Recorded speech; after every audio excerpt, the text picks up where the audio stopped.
नसतं. आपण पटेल हॉस्पिटलमध्ये बसतोय. पटेल हॉस्पिटल डॉक्टर रमेश पटेलचं आहे. त्यांचे वडील 93 वर्षाचे. मी त्यांचं सर्जरी केलंय आता 2 महिने आधी आणि ते चालतंय. 93 वर्षाच्या माणसाचं पण केलंय मी आणि 35 वर्षाच्या माणसाचं पण केलंय. तर त्यात काही एज लिमिट नाहीये. आपण 140 किलोचं पण माणसाचं केलंय, 120चं केलंय, 100 पेक्षा जास्त आम्ही अनेक सर्जरी केली आणि सगळे सर्जरी कामयाब झाले, सक्सेसफुल झाले आणि सगळे लोक आता चालताय व्यवस्थित. सर, हे रोबोटिक पद्धतीने आपण जे नी रिप्लेसमेंट करतोय त्याला साधारण खर्च किती अपेक्षित असतो? सर्वसामान्यांना तो परवडू शकतो? सर्वसामान्यांना परवडायला पाहिजे म्हणूनच आपण या हॉस्पिटलमध्ये पहिल्यांदा घेतलं होतं. हाच प्रश्नाचं उत्तर मी 2 वर्षापासून देतोय की रोबोटिक असू द्या नसू द्या माझे पैसे वाढत नाही. माझं असं नसतो अगर रोबोटिक द्वारा करायचंय तर पैसे जास्त होणार. रोबोटिक करा नाही करा, जेव्हा मी ऑपरेशन करतात मी रोबोट वापरणारच, कारण माझं स्वतःचं रोबोट आहे आणि त्याचे काही एक्स्ट्रा चार्जेस होणार नाही. जे नॉर्मल नी रिप्लेसमेंटचे चार्जेस असतात तेच रोबोटिक नी रिप्लेसमेंटचे चार्जेस होणार. किती असतात सर? ते चार्जेस डिपेंड करतात आपण कुठल्या रूम मध्ये ऍडमिट होत आहे. ते रूमच्या निर्भरवर 1.5-2 लाख पासून 2.5 लाख पर्यंत जातात. सर, आपण जे 500 सर्जरी केल्या ते पेशंट कुठून कुठून आले होते? आपण आता हे आपण सांगू शकतो, ह्याच्याबद्दल आम्हाला खूप मला प्राऊड फील होत आहे की आम्ही जे सर्जरी केली नुसतं पनवेलचे 500 लोक तर नाही आले. आपण आपले लोक पेण, वाशिम, महाड, माणगाव, खला, सोलापूर, पंढरपूर, सांगोला जिल्हा, विटा जिल्हा, सांगली, मुंबई, नवी मुंबईचे अख्खे वाशी, ठाणे यापासून येत आहेत. खूप लोक माझे तर दुबई आणि बांगलादेशवरून पण आले. काही लोक बिहार, लखनौ, कोलकाता, राजस्थान सगळीकडून आलेले लोक आहे. आपण हे स्किल रोबोट सर्जरीचं स्किल बाहेर परदेशी जाऊन घेतलं आणि आज महाराष्ट्रामध्ये सेवा देताना काय अनुभव व्यक्त करायला आणि जनतेला कशा प्रकारचं आव्हान? हे रोबोटिक सर्जरीचा अनुभव प्रत्यक्षी मी तर सिंगापूरमध्ये जाऊन शिकलो. खरं सांगू तर हा मशीन सिंगापूर जाऊन शिकलो, जे मी खूप दिवस राहिलो जर्मनीला आणि सिंगापूरला. आणि त्याच्यानंतर मी महाराष्ट्राला किंवा पनवेलला, मी सांगणार पनवेलला पहिल्यांदा चालू केलं. याचा अनुभव हेच आहे की आपण जे सर्जरी तिकडे होते, ती सर्जरी जे सिंगापूरला होते, ऑस्ट्रेलियाला होते, अमेरिकाला होते, तीच सर्जरी आता पनवेलला पटेल हॉस्पिटलला होते. मी सांगणार जसं जे सामान ते वापरत आहे, जे बॉक्स ते उघडतात, जे प्रतिक्रिया ते करतात, तेच आपण इकडे करतोय. त्यात आणि इकडे काही फरक नाहीये. सामान असू द्या, ऑपरेशनची टेक्निक असू द्या, की रोबोट असू द्या. तर तुम्ही पहिले पनवेलला चालू केलं, आता पनवेलला साधारण किती रोबोटिक आहेत? रोजा रोबोटिक अख्खा मुंबई, नवी मुंबई आहे आणि ठाणेमध्ये फक्त 2 आहे. रोबोटचे वेगळे वेगळे प्रकार आहे. अजून हा कंपनी आहे. हा कंपनीचा रोबोट फक्त 2 जागेवर आहे, एक माझ्याकडे आणि एक अजून एक नवी मुंबईमध्ये आहे. त्याचा व्यतिरिक्त कुठेही नाहीये. मुंबईमध्ये पण नाही, ठाण्यामध्ये पण नाही. अख्खा इंडियामध्ये असले अराउंड 40 रोबोट आहे फक्त. आणि आतापर्यंत तुम्ही टोटल किती असे ऑपरेशन सक्सेसफुल केले?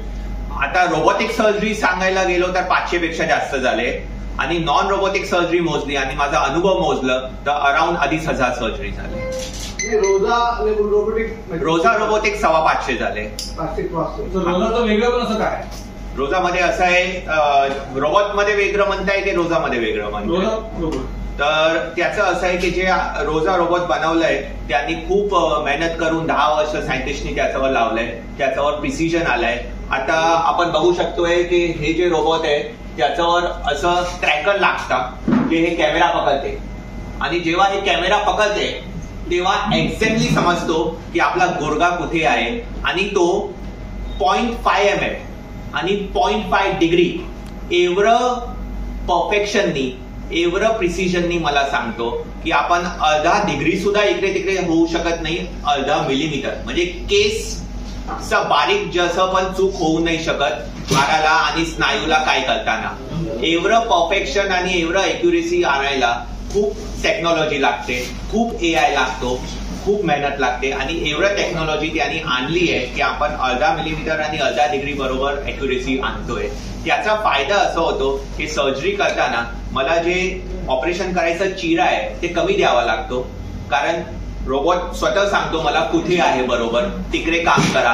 आणि रोबोट नंतर माझं काम केल्यावर चेक सुद्धा करतो की मी जे काम केलंय ते बरोबर केलंय की नाही, आणि जे आपण नवीन सांधा बसवतोय ते बरोबर बसलाय की नाही. आणि नवीन सांधा रोबोट मीच सांगितलं कुठे बसवा, मी बसवला आणि त्यांनी चेक केलं आणि तो 0.5 mm आणि 0.5 डिग्री बरोबर अगर परफेक्शन वर येतोय, केसासारखं बारीक परफेक्शन, तर त्याचा फायदा तर पेशंटलाच होणार. याचा फायदा तर माझ्यापेक्षा जास्त, हॉस्पिटलपेक्षा जास्त पेशंटला होणार, कारण त्याचा रिकव्हरी फास्ट होईल. चिरा कमी असल्यामुळे ऑपरेशनचा टाइम कमी लागतो, रक्त कमी जातो. ऑपरेशन नंतर हॉस्पिटलमध्ये लगेच पहिल्या दिवशी माणूस चालतो, दुसऱ्या दिवशी बाथरूमला जातो, तिसऱ्या चौथ्या दिवशी जिना उतरतो.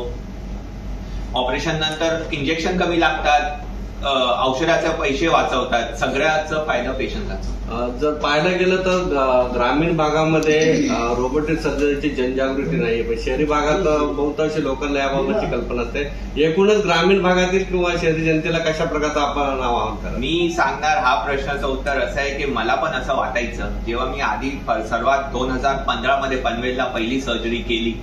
पहिली सर्जरीच पनवेलची खूप प्रसिद्ध माणसाची केली. मी त्यामुळे सांगणार, मला मी नाही सांगू शकत नाव सगळ्यांसमोर, पण मी एवढं सांगतो की मला वाटायचं आणि सगळे लोक मला म्हणायचे की ही सर्जरी इकडे पनवेलमध्ये कोणी करून नाही घेणार तुमचं करून.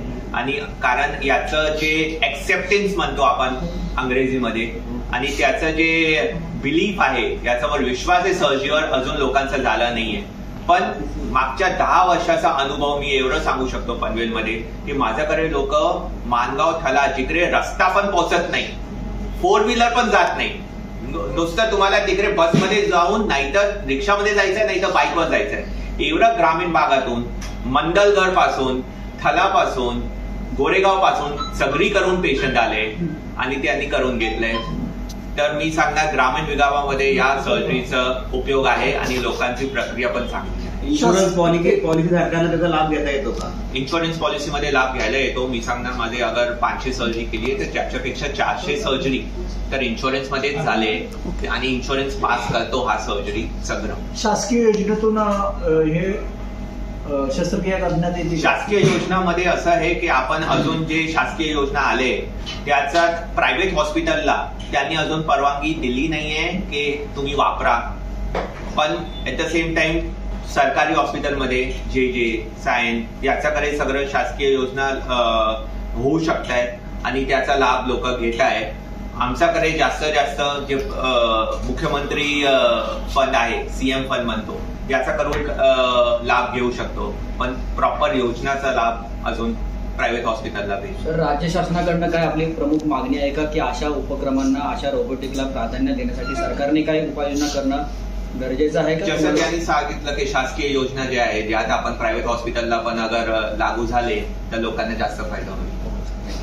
गरज लागली तर तुम्ही सांगितलं काय करू शकतो आपण, पण त्यांच्याकडे खरं क्षमताच नाही आर्थिक तेवढं करण्याची, तर होऊ नये असा त्रास होऊच नाही त्यासाठी आपण काय सांगतात? मी लोकांचं वय नाही थांबू शकत. तुम्ही लोक स्वतःला वय तुम्हाला तुम्ही सांगणार मला काहीतरी करा, माझे केस पांढरे नाही झाले पाहिजे, मी माझे चेहऱ्यावर रिंकल नाही आले पाहिजे आणि मी आयुष्यभर 25 वर्षाचा तरुण माणसं राहावं, ते शक्य नाहीये. पण आपण एक काम करू शकतो की मी जसं करतो, मी रोज ऑपरेशन करतो गुडघ्याचं, मी स्वतःला एवढं सांगतोय की मी माझं वजन अगर मी कमी ठेवलं, माझे मसल मी स्ट्रॉंग ठेवले, खानपान बरोबर ठेवलं, तर कमीत कमी जे माझी झीज लागण्याचा आहे, झीज लागली सुद्धा वयानी, पण माझे मसल आणि वजन असं असणार की मला ऑपरेशन करायची गरज बाकी लोकांपेक्षा उशिरा होईल. अगर लोकांना 70च्या वयात येणार तर माझं शायद 80च्या वयात येणार, लोकांचा 80 तर माझा 90, असं.